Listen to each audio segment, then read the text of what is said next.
Hoy es martes de tercer grado, es martes del doctor Leopoldo Gómez, vicepresidente de Noticieros Televisa. Querido Leopoldo, ¿cómo estás? Buenas tardes. Muy bien, mi querido Joaquín, aquí listos para platicar.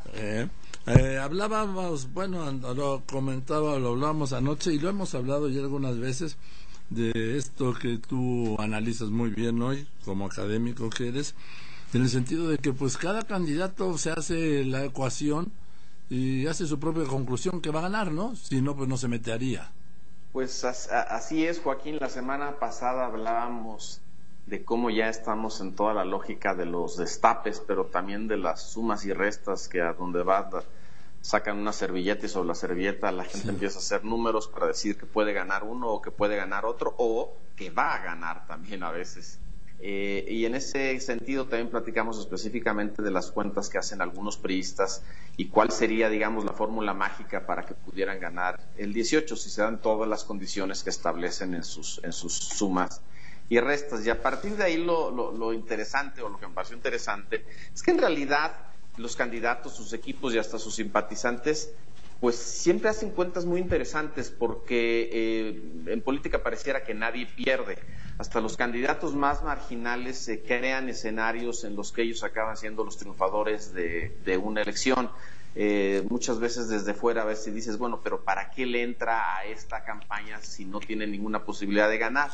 Bueno, puede ser que le entre porque tenga otros objetivos que pueda lograr en el camino, pero también siento que muchas veces creen auténticamente que las cosas se pueden acomodar de tal suerte que resulten victoriosos. Yo estoy seguro que, por ejemplo, ahorita hemos platicado de los candidatos independientes, en realidad no pintan en las encuestas o no pintan muchos en las encuestas, pero quienes están aspirando a una candidatura independiente seguramente te pueden generar un escenario en el que resulten triunfadores, que por el rechazo a los partidos, que la corrupción, que el voto anti-establishment, etcétera.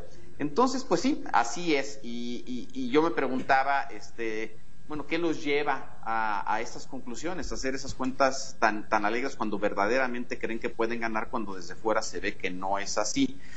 Y me puse a estudiar un poquito, Joaquín. Lo que encuentras, sobre todo de estudios que se han hecho en Estados Unidos por psicólogos, es que no es, este tipo de cuentas alegres no es privativo de los políticos. En realidad hay una tendencia en la gente a descartar información que no le conviene o que no se ajusta a su realidad. Es decir, la gente tiende a tomar la información que le conviene y a descartar la otra. Y se descarta de muchas maneras. Por ejemplo, hay gente que no se acerca ni remotamente a CNN en Estados Unidos o al New York Times y solo ven Fox News, o al revés. Y es decir, físicamente se separan de esa información. Otras veces lo que hace la gente es que, aunque esté expuesta a esa información, no sé, en un periódico ven una nota y se la salta, es decir, no le dan ninguna importancia. Inclusive hay veces que leyéndola pues hacen una interpretación absolutamente sesgada que se ajusta a lo que la gente piensa, o incluso es muy interesante, pero hay algunos estudios que muestran cómo la gente puede olvidar más fácilmente la información que no le conviene que la que sí le conviene. Entonces, tú te das cuenta, por ejemplo, en estos estudios, cómo, y está muy documentado, los inversionistas se meten en línea a checar los portafolios que tienen de sus acciones e inversiones, etcétera, con mayor frecuencia cuando los mercados van bien. Cuando los mercados van en picada, se meten menos frecuentemente. Otro ejemplo, los profesores. Los profesores, digamos, menos calificados, se meten menos a revisar las evaluaciones que les hacen los estudiantes que los mejor calificados.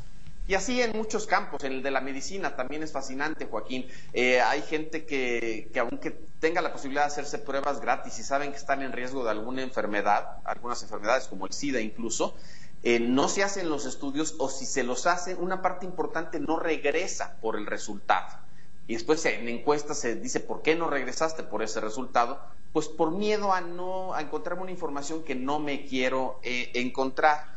Esta lógica tiene implicaciones en muchos ámbitos y por supuesto al final de cuentas, en el largo plazo, negar esa información puede tener consecuencias catastróficas. Si eres un enfermo y no ves los resultados de tus análisis o no te los haces, si eres un profesor que no ves lo que están diciendo tus alumnos, o si eres un inversionista que no estás checando frecuentemente los mercados aun cuando vayan a la baja.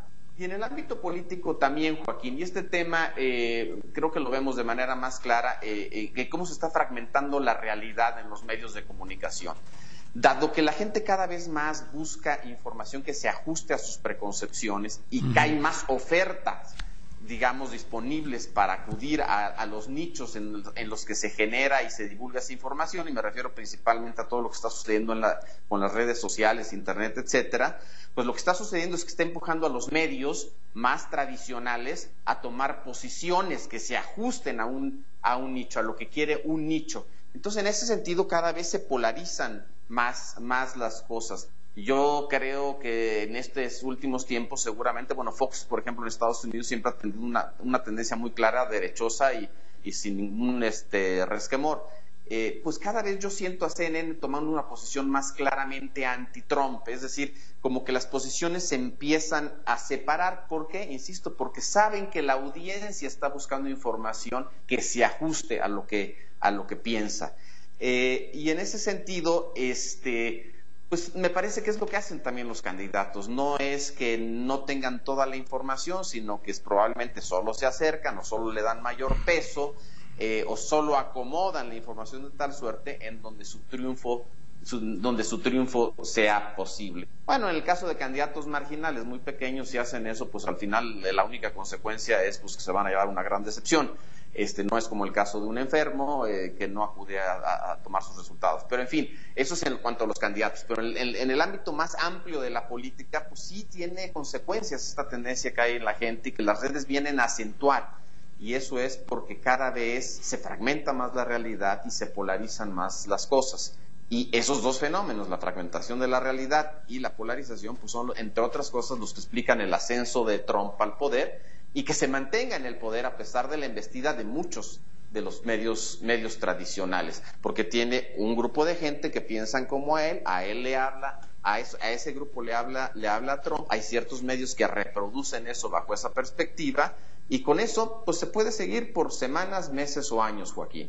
Así es, y luego, Leopoldo, fíjate, esto se da, yo lo estoy viendo en este momento, que cada quien lo ve como quiere, como debe ser, ¿no? Además, mira, por ejemplo, el presidente Peña Nieto mandó en noviembre del año pasado una iniciativa al Congreso para que no hubiera pase automático del Procurador General de la República en turno al Fiscal General en el momento de aprobarse las leyes secundarias. Ricardo Anaya, como presidente de la Cámara de Diputados y Diputados, firmó la reforma, y luego, siendo presidente interino del PAN, hizo que todos sus diputados y senadores firmaran el pase automático de la Procuraduría a la Fiscalía. Y hoy, al que endosan la responsabilidad de que el fiscal carnal, pues como le dicen, que el procurador en turno pasa a ser el fiscal, es a Peña Nieto, y al que le endosan la oposición a que pase es al que lo firmó, que es Ricardo Anaya. Es decir, cada quien ve lo que quiere. Cada quien ve lo que quiere, Joaquín, y de hecho yo te lo llevaría a un nivel más allá de lo que está pasando en la coyuntura, y pareciera que se está discutiendo algo que en cierto sentido no existe. ¿A qué voy? Muchas veces el tema es que no podemos tener un procurador a modo, porque ese procurador es, el final de cuentas, el que va a durar 9 años y el que va a cuidarle las espaldas al gobierno saliente y el que no va a perseguir los temas de corrupción. Ese es el argumento central. En realidad hay un fiscal anticorrupción que no ha sido nombrado, Joaquín, y ese fiscal tendrá autonomía una vez que sea nombrado. Es decir, en sentido estricto, ni siquiera le corresponde al procurador general o al fiscal general de la nación, perseguir los delitos vinculados a la corrupción. Pero ese ya parece ser el centro, parece ser que un voto a favor de la permanencia de ese procurador, una expresión, de voluntad de la permanencia de ese procurador como fiscal general, sería, un voto a favor de que se oculte la corrupción, cuando en realidad ni siquiera está en sus funciones ese tema. Entonces sí, hay posiciones totalmente encontradas que van cambiando en el tiempo, como tú dices, Joaquín, porque las necesidades van cambiando en el tiempo y además las circunstancias y el contexto también. Una era la relación del gobierno con Anaya hace un año o hace 2 años y otra es la relación del gobierno con Anaya ahora. Y por supuesto, de cara a elecciones, siempre lo que vemos es la polarización de posiciones. Y no solo eso, sino que se presentan en tal manera que no se ajustan a la verdad. Digamos, mucho de lo que vamos a ver de aquí en adelante serán verdades a medias, que se acomodan a gusto de quien las dice. Así es, y otro punto que es interesante, Leopoldo, es, primero, la Cámara de Diputados está en riesgo pues de que no haya mesa directiva, que todos hay un recurso que permite que haya mesa directiva interina hasta el 30 de septiembre para que se pueda recibir la ley de ingresos y el presupuesto de egresos. Pero la Cámara de Diputados y la presidenta pues interina, vamos a llamarla así, que es de Acción Nacional, le pide al secretario de Gobernación que vaya a arreglarle su problema. Yo me pregunto, a ver, ¿y dónde está la separación de poderes? Luego denuncian injerencia del Ejecutivo en el Legislativo, cuando desde el Legislativo están pidiendo al Ejecutivo que vaya a arreglarle su bronca. Así es, Joaquín, ya estamos en campaña, mira, esa es la realidad. Sí. Ya esto empezó, como también lo hemos comentado muchas veces aquí en este espacio contigo. Me parece que a partir del regreso a clases, pues ya esto se calentó y se calentó fuertemente. Todo lo que tú refieres hoy en tu columna en Milenio, todo lo que está pasando con el PAN, que es básicamente una suerte de fractura ahí entre Anaya y el grupo de Cordero, Lozano, Gil, etcétera. Del otro lado, Margarita Zavala, que también está jugando ahí un papel alineada en cierto sentido con Anaya en el tema del no pase directo del procurador a la Fiscalía General, pero por otro lado muy crítica de Anaya en el tema del control que tiene el partido. Y de otro lado también lo ves en el caso de la izquierda, digamos. Tienes todo el tema de Monreal y su cuestionamiento del procedimiento para elegir a quien será candidata, en este caso ya, de Morena a la Ciudad de México. Pero también tienes la fractura del PRD. El PRD se está fracturando y se está yendo buena parte, o una parte, no sé de qué tamaño, pero una parte del PRD se está alineando con López Obrador y con Morena. El anuncio de la formación de un frente ya del PAN, PRD y Movimiento Ciudadano, que lo platicamos mucho aquí, Joaquín. Ahora, sí, queda por definir todavía si se pueden poner de acuerdo en quién será candidato para qué puesto.